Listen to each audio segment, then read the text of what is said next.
Hello everyone, welcome to Study with Palak, your one-stop solution for all your queries and doubts regarding JKPSC lecturer post of zoology. So, last time we have discussed about the mechanism of respiration, and now today we are going to discuss about respiratory volume and capacities. So, what are respiratory volumes and capacities? Respiratory volumes and capacities are the measurement of the air that is moved in and out of the lungs during breathing. ठीक है, breathing के time पर कितनी air lungs के अंदर inhale हुई है और कितनी एयर एक्सेल हुई है उसे कहते हैं रेस्पिरेटरी वॉल्यूम एंड कैपेसिटीज। उसकी मेजरमेंट को कहते हैं respiratory volumes and capacities during normal breathing and during force breathing. ठीक है, तो this measurements are very important to understand the function of the lungs and to diagnose the respiratory conditions, respiratory disorders like asthma, okay, emphysema. इन disorders को समझने के लिए हमें respiratory volumes and capacity की नॉलेज होना काफी ज्यादा इंपॉर्टेंट है। Okay, so first of all respiratory volume क्या होता है? Respiratory volume are specific amount of air associated with different phases of breathing. Okay, कि कितनी अमाउंट ऑफ एयर ब्रीथिंग के डिफरेंट फेसेस के साथ एसोसिएटेड है। मतलब इनहेल के टाइम जब आप एयर को इनहेल कर रहे हो तो कितनी एयर इनहेल कर रहे हो, जब एक्सहेल कर रहे हो तो कितनी एयर को एक्सहेल कर रहे हो, जब आप फोर्सफुली एयर को इनहेल कर रहे हो तो कितनी आप एयर को इनहेल कर सकते हो, मैक्सिमम कैपेसिटी कितनी है। ठीक है, मैक्सिमम कितनी एयर को एक्सहेल कर सकते हो। ठीक है, फोर्स्ड एक्सहेलेशन के बाद कितनी एयर लंग्स के अंदर प्रेजेंट है, टोटल कैपेसिटी कितनी है लंग की, तो इसी को हम कहते हैं respiratory volume and capacities. Okay, तो first is your respiratory volume और लंग वॉल्यूम और pulmonary volume. Okay, so it is the volume of gas, मतलब oxygen and carbon dioxide lungs can receive, hold or expel under different conditions at a given time during the respiratory breathing cycle. Okay, respiratory volume क्या होता है कि कितनी volume of gas, oxygen और carbon dioxide lungs inhale कर सकते हैं, hold कर सकते हैं और एक्सहेल कर सकते हैं under different conditions of breathing cycle. Okay, breathing cycle की डिफरेंट कंडीशंस में कितनी एयर को इनहेल कर पा रहे हैं, होल्ड कर पा रहे हैं और एक्सपेल कर पा रहे हैं लंग्स, उसी को कहते हैं लंग वॉल्यूम और रेस्पिरेटरी वॉल्यूम। तो इसके अंदर फर्स्ट आता है आपका टाइडल वॉल्यूम। तो टाइडल वॉल्यूम मतलब क्या हुआ कि नॉर्मली आप जब ऐसे अभी आप बैठे हो, पढ़ रहे हो, मुझे सुन रहे हो, तो नॉर्मल ब्रीथिंग के दौरान आप कितनी एयर को इनहेल एंड एक्सहेल कर रहे हो, that is called as tidal volume. Okay, the volume of air that is inspired or expired during normal breathing. ठीक है, यही तो मैंने बोला, नॉर्मली आप बैठे हो, मुझे सुन रहे हो, बात कर रहे हो, तो इस दौरान आप कितनी एयर को इनहेल और एक्सहेल कर रहे हो उसे कहते हैं tidal volume and it is approximately 500 ml. Okay, value of tidal volume is the lowest among all the types of respiratory volume. सबसे कम वैल्यू जो होगी ना आपकी, वो आपकी टाइडल वॉल्यूम की होगी।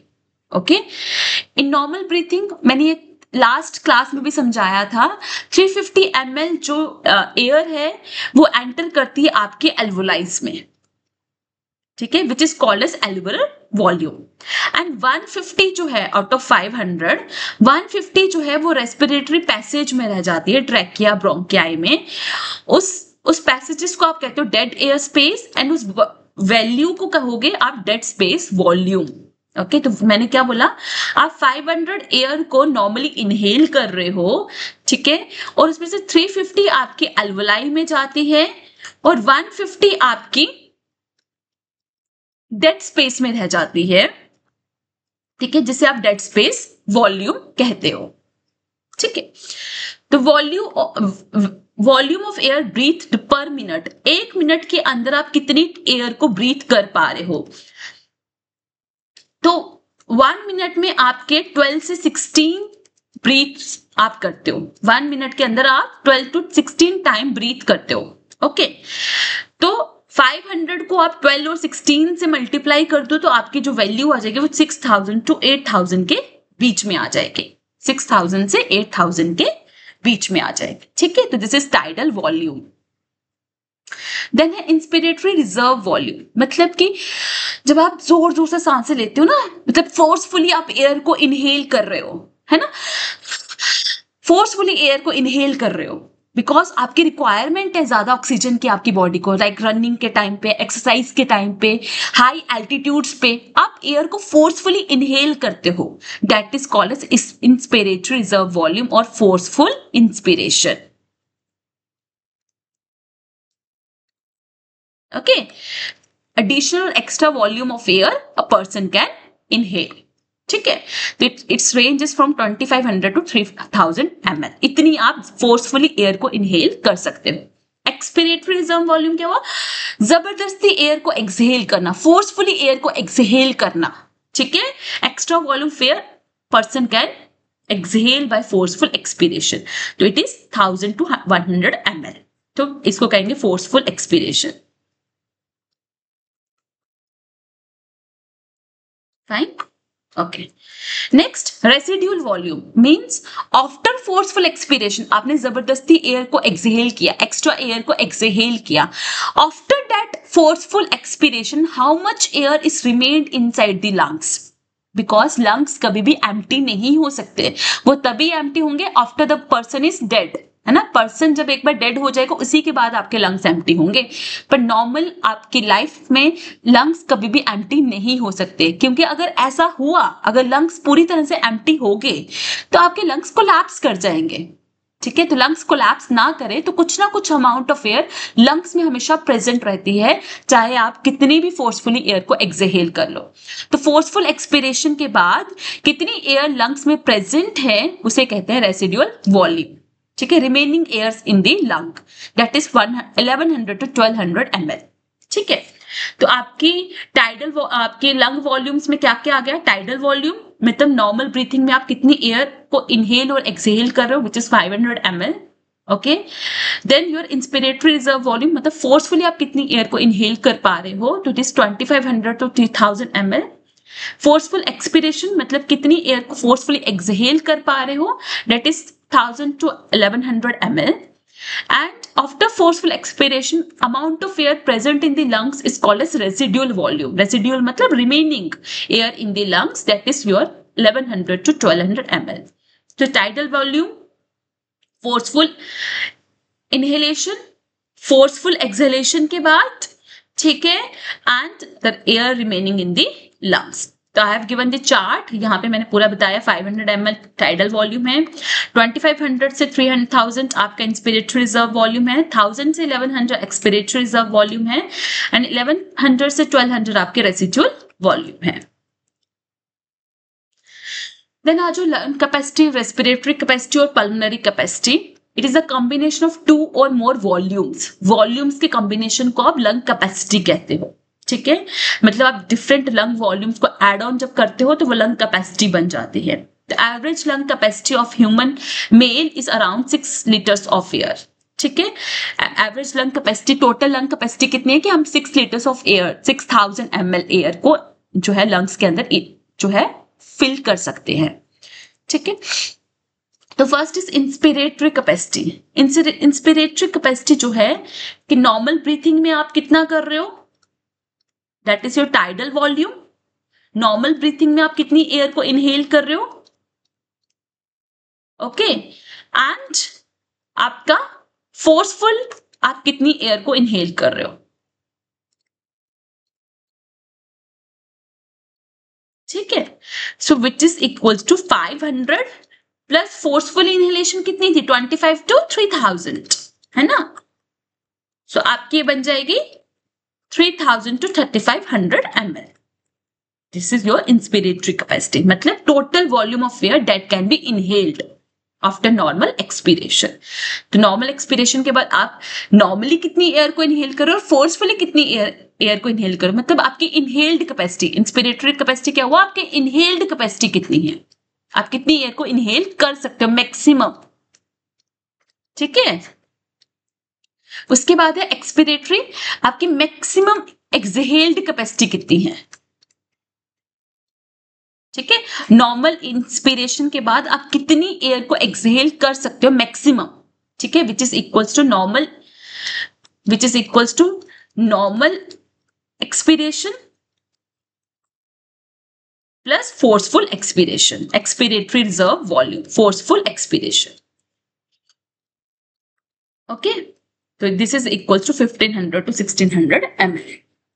देन फंक्शनल रेसिड्यूअल कैपेसिटी, मतलब कि नॉर्मल एक्सपीरेशन के बाद, फोर्सफुल नहीं, नॉर्मल एक्सपीरेशन के बाद कितनी एयर लंग्स में प्रेजेंट है, remaining air in the lungs after normal expiration, and this is equals to expiratory reserve volume plus residual volume, है ना. रेसिड्यूअल वॉल्यूम क्या था, रेसिड्यूअल वॉल्यूम क्या था, रेसिड्यूअल वॉल्यूम था कि आपने कितनी एयर लंग्स में प्रेजेंट है आफ्टर फोर्सफुल एक्सपिरेशन, बट आप फोर्सफुल एक्सपिरेशन को भी ऐड कर लो, ठीक है, वो अपने आप रिमूव नहीं की है, उसको ऐड कर लियो, ठीक है, और आपका रेसिडुअल वॉल्यूम जितना था उसको ऐड कर लो, तो वो आपका फंक्शनल रेसिडुअल वॉल्यूम हो जाएगा. मतलब नॉर्मल एक्सपिरेशन के बाद कितनी एयर लंग्स में प्रेजेंट है, बट रेसिडुअल वॉल्यूम क्या था, फोर्सफुल एक्सपिरेशन के बाद कितनी एयर लंग्स में प्रेजेंट है.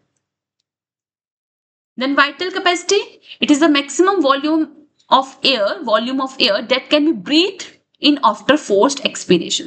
कि forced expiration के बाद आप कितनी एयर को ब्रीथ कर सकते हो, ठीक है, तो वो हो जाएगी आपकी expiratory reserve volume plus tidal volume plus inspiratory reserve volume. मतलब forced inhalation forced exhalation plus tidal volume, ठीक है, इन सब का कॉम्बिनेशन आपका वाइटल कैपेसिटी बन जाता है, दैट इज 4000 to 4500 ml. मतलब this is the air that can be breathed after forced expiration, forced exhalation के बाद आप कितनी एयर को ब्रीथ कर सकते हो, ठीक है, तो वो आपकी इसके बराबर होती है. एंड टोटल लंग कैपेसिटी मतलब सबका टोटल कर दो, सारे वॉल्यूम्स को ऐड कर दो, वो आपकी टोटल लंग कैपेसिटी बन जाएगी, which is equals to 5200 to 5700, approximately it is 6000 ml. Okay, इतना आपका अप्रोक्सीमेटली आ जाता है, ठीक है, जिसके अंदर मतलब कि total volume of air present in the lungs after forced inspiration, जबरदस्ती आपने एयर को इनहेल करने के बाद कितनी total volume of air lungs में प्रेजेंट हो सकती है, वो सबका टोटल होगा, that is the total capacity of your lungs. इतनी आप एयर को अंदर लंग्स के अंदर फिल कर सकते हो, ठीक है. तो दिस इज द ग्राफ जिसमें मैंने सब कुछ बता दिया है कि आपका क्या होता है, ताकि आप इजिली याद कर सको. उसके बाद स्पायरोमीटर आपने देखा होगा, ऐसा हॉस्पिटल्स वगैरह में होता है, ठीक है. तो स्पायरोमीटर एक ऐसी डिवाइस है जो आपके lung volumes and lung capacities को मेजर करने के लिए यूज की जाती है, ठीक है. स्पायरोमीटर एक ऐसी डिवाइस है जो आपके lung volumes and lung capacities को मेजर करने के लिए यूज की जाती है, ठीक है. क्लियर हुआ. बट स्पायरोमीटर से यू कैन नॉट फाइंड, ठीक है, spirometer cannot measure functional residual capacity and total lung capacity. ये दोनों चीजें स्पायरोमीटर से आप मेजर नहीं कर सकते हो, ठीक है, कि volume of air remaining in the lungs वो कितनी है, ठीक है, वो आप इससे मेजर नहीं कर सकते हो, और volume of the air remaining in the lungs after forceful expiration and after normal expiration कितनी एयर लंग्स में प्रेजेंट है, मतलब वो आप जो है वो इससे मेजर नहीं कर पाओगे, ठीक है. फंक्शनल रेसिडुअल कैपेसिटी आप नहीं मेजर कर पाते हो, और टोटल लंग कैपेसिटी भी आप लंग्स की मेजर नहीं कर पाओगे with the help of spirometer. बाकी आप सब कुछ स्पायरोमीटर से मेजर कर सकते हो, ठीक है. So that's all. For further videos do subscribe and like study with Palak. For PDF class updates and MCQs, you can join my Telegram group, and the link of the group is given here. Here you can interact with me, because I believe the more we connect, easier the success becomes. So just one click and your search ends here. Thank you.